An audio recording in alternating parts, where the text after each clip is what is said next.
Hello, you infamous little treadheads. Welcome back to the channel. And today, I'm going to be talking to you guys about one thing in particular. And yes, that is World of Tanks. And today, I'm going to be explaining to you why, how to spot the differences in a good game and a bad game. Namely,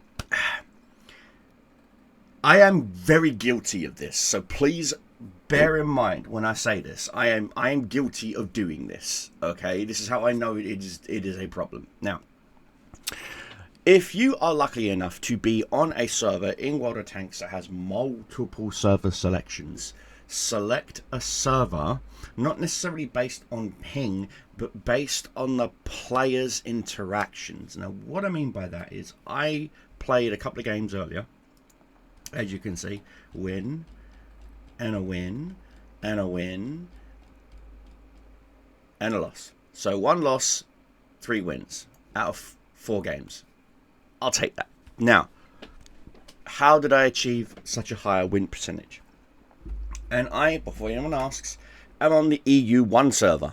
Okay, now everyone knows the EU1 server is full of sweaty tryhards. EU2 is more keyboard warriors, i.e. they will slag you off in the chat more than actually play the bloody game.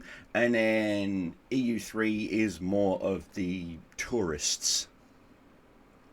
Namely, they tried the EU1, didn't like it, went to EU2, got slagged off, and went to EU3 thinking this is a lot more easier. So 9 times out of 10 I end up going to EU3 to complete missions anyway. But point is, I'm on EU1. Now, whilst I have been playing in my Panther 2, grinding it out, getting it up there, yes, I have spent some credits. We're no longer at 11, no, technically 12 million credits, we're at 8 million. Now, bear in mind, I bought the tank, I bought the upgrades, and as you can see, we have the upgraded tracks, upgraded engine, upgraded radio. The only slug thing that was really hard for me was to get to the turret. Even though the turrets and the tracks are the same experience, if I had have purchased the turret, I wouldn't be able to put it on the tank anyway because of the tracks. You need the tracks. For some reason, Wargaming there are tons of other medium tanks out there where you do not need the tracks. But for some reason, Wargaming said, no, we're going to make it so on the Panther 8, you must have the tracks. So anyway, got the tracks. That put me a bit behind on the turret. And with the horrible, Wargaming, please, if you could explain to me in simplistic terms why on God's green earth you think that this gun, which I'm sorry is not anywhere near tier 7 tier 8 stats, is viable to let you see tier 9s tier 10s. Because I know light tanks that have better guns than this. Come on. You already did an overhaul on all of the tech trees by getting rid of certain things and which is why if you log in, sometimes you're going to see a tank that says no ammunition loaded or crew because what Wargaming have done is realised, oh wait, why are you grinding out the exact same gun with the exact same name, only we've added a K at the end or a T at the end or a dot at the end or whatever, even though it's the exact same freaking gun. They turn around and says, we'll make it easier on you and get rid of all those crappy guns that have those extra letters added in. But all of a sudden, not realising it's going to F over your entire tech tree. Like, I'm sorry, this gun, okay, the KWK L100, okay, is just not viable, okay? Literally, you start off with this, and if you've gone through the Panther 1, which you should have done, you'll have this unlocked. Okay, so you're immediately going to jump to this gun. You gave the Super Pershing a buff because its base pen wasn't even 200. Where's the love? Where's the love? Where's the love? Where's the love? Where's the love?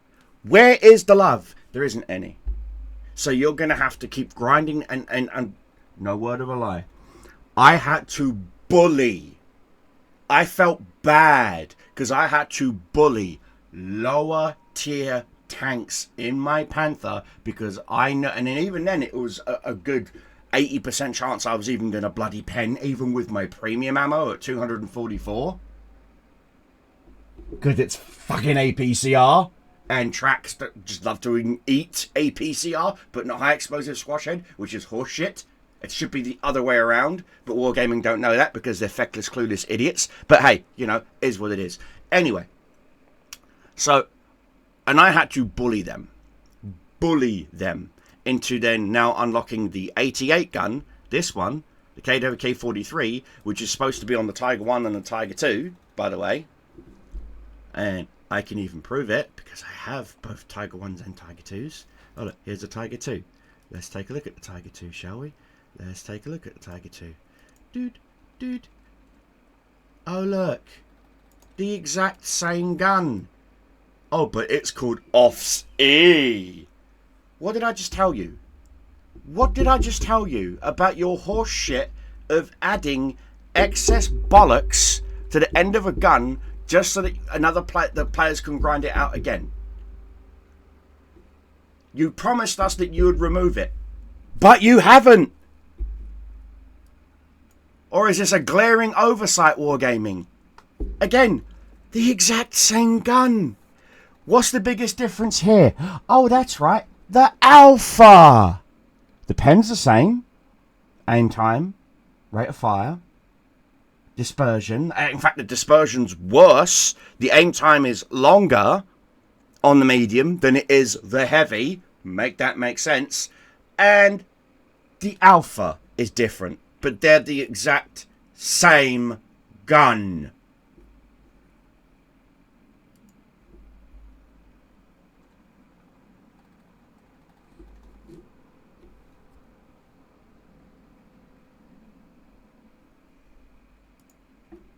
So please explain for that, please, Wargaming. If I've already unlocked it on the Tiger 1 and Tiger 2, shouldn't have I had it unlocked on the friggin' on the Panther? You gave me the engines because they were on the they were on the Jagd Panther tank destroyer. So clearly there's crossover there. And oh look, here's the Jagd Panther. Let's take a look. Oh look. But the engine only says it's for the Jagd Panther. But I've got the exact same freaking engine on my Panther 2. Panther 2. Right there. P30. The exact same engine.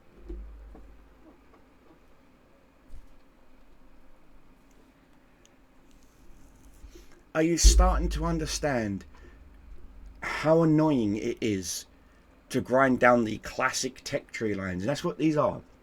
America, Germany, and Soviet Russia are all fucking considered classic tech trees, okay? Because they were the 3 original tech trees.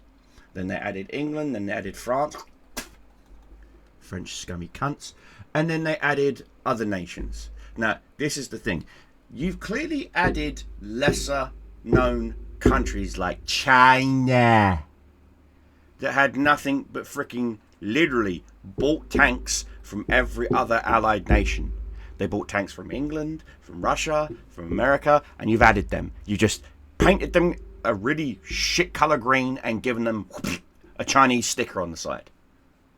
Okay, so where's the Commonwealth? Where's Canada? Where's Australia? Oh, you added some of those tanks in as premiums in the British tech tree line. So why didn't you do that for the Czechoslovakians then? Why didn't you do that for the Czech tanks? No, you had an entire tech tree for the Czech line. It's right there. You added an entire Czech line. Which, by the way, should have been a subclass for the Germans. But you didn't. You added them in as a full tech tree. I don't know why, but you fucking did. So, and yet England, in order to get Australian tanks, like the AC4, which is an Australian tank. Is it Australian or is it Canadian? I think it's Australian.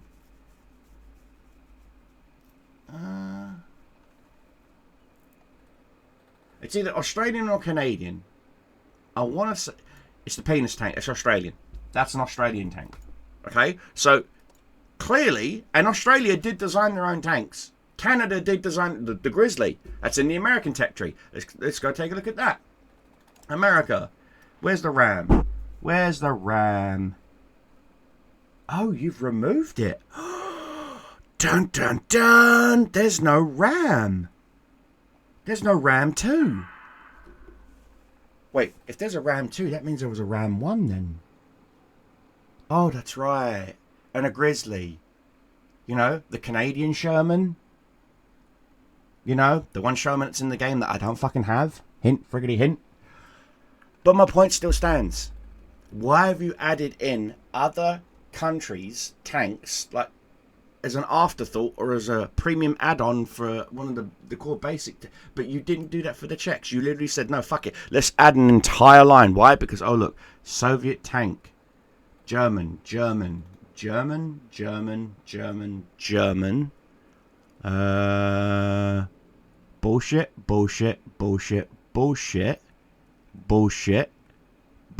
bullshit. When I say bullshit, I mean these tanks never fucking existed or never made it past the design phase.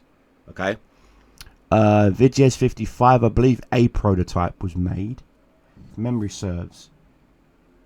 Yeah, it was blueprints, so it's bullshit. So bullshit. So you rather add a whole bunch of paper bullshit tanks rather than add tanks that actually fucking existed. Why? Oh, that's right. You're trying to keep up with War Thunder, your rival. You don't get it. You want to know why people stayed with World of Tanks when War Thunder first came out?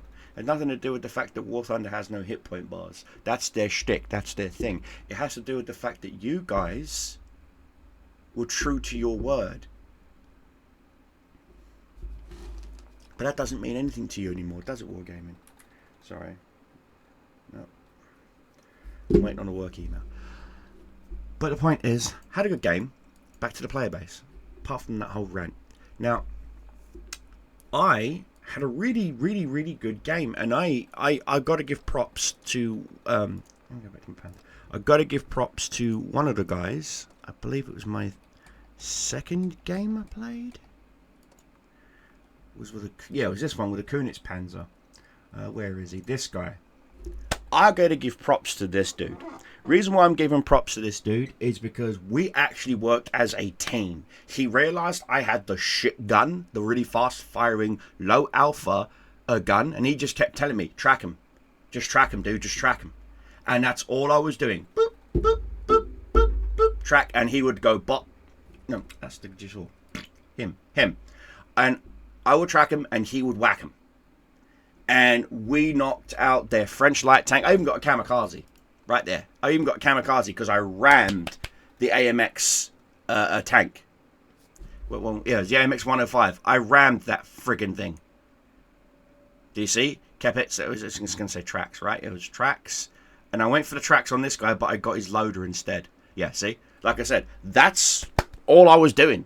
And me and him, we 1-2'd most people. Pop, pop, pop, track, boom, hit. Pop, pop, pop, track, boom, hit. Pop, pop, pop, track, boom, dead.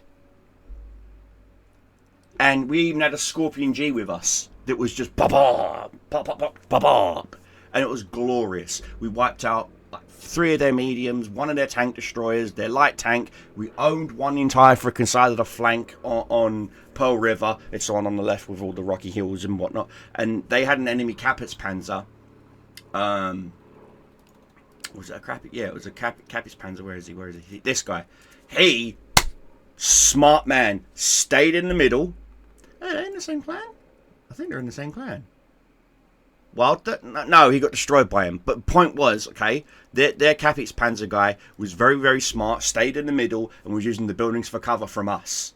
I tracked him a couple of times. We got a couple of hits on him, but he did good. That guy did good. I'll give him props. I will give that guy props.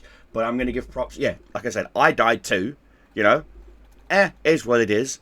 You know, like I said, I blocked a few shots. See, I was just track, boom, boom, boom, track, boom, boom, just trying to do what I could. Because he realized I had the low alpha gun, and he was like, dude, don't worry about this. We got this. He actually helped me.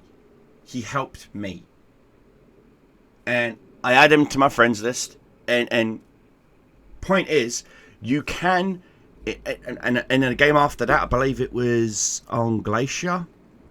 Yeah, see, I got Spotter Mastery badge, class, and whatnot in that last game.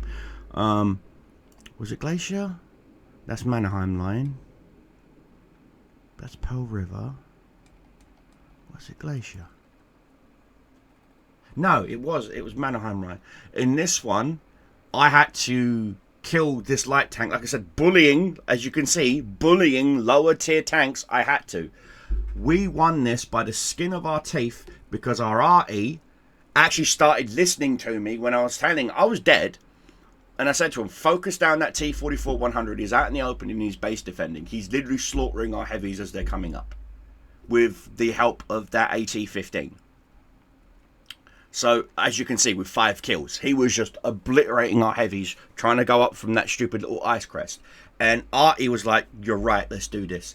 And I said to him, wait, hold. And I had our Strixvan S1 come around the corner, light him up, and I was like, Artie, pre-aim here. So they did, they pre-aimed. They saw him, they fired, whack, whack, 800 and something damage. He got fucked. And then our S1 was like, bop, bop, bop, bop, got him tracked. They're like reloading. It was amazing to see such good teamwork. And after the match, I was like, GG, nice teamwork, guys. We got this. Because it was the last tank left. We're like, we got this.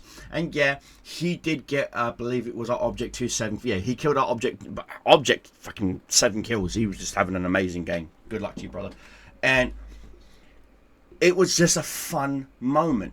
Because for that brief moment, I realised we were working as a team, as it was meant to be, as the game was meant to be. And even after the game, a few of them messaged me. And it's like, thanks for that. And I was like, don't worry about it. I play artillery. I'm not a hardcore arty player. And I'm not. But I just know that there are certain spots on certain maps where tanks like to go where they think they're arty safe, where they can go hold down, when they're not. So, you know, just and I just gave them a few little tips. And point is, okay, you can have games where things are just going amazing, going gangbusters. And then you can have games where it just falls apart, absolutely just falls apart. And that was my very first game. And it didn't help that we had an IS. Was it? Oh, of course, can't bring it up now. It was an IS-3 or was it an I? It was either a.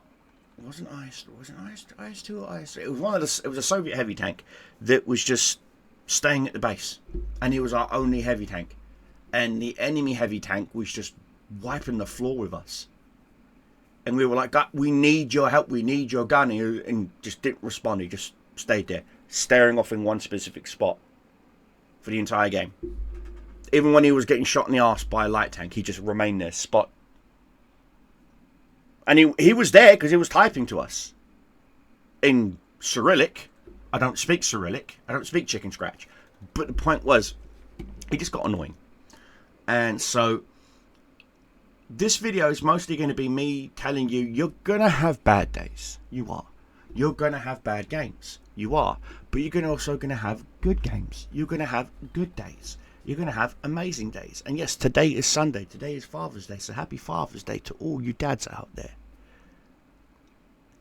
But at the same time, guys, just remember one important thing. Okay? It's a game. Don't take it so personal. It's just a game. I used to be really freaking Captain Tryhard in this game. And lately I've realised if I just stop, pull myself emotionally out of what I'm doing, I play better, I do better, I make better decisions. I just don't let it get to me. And one of the other things I'm doing now, while I'm waiting for my matches to load, is I grab some free weights down here. Like this one. And I do some simple bicep curls. I just sit and just... See? That's all you got to do. And it takes you out. It takes you out of whatever little world you're in. And brings you back to reality. Oh, there goes gravity. Anyway, guys. Point of this video is... games are meant to be fun. If you're not having fun, change the game. Anyway, guys. Keep ships flying. Keep your enemies dying. Cobra Commander is out. And I'll see you guys in the next video.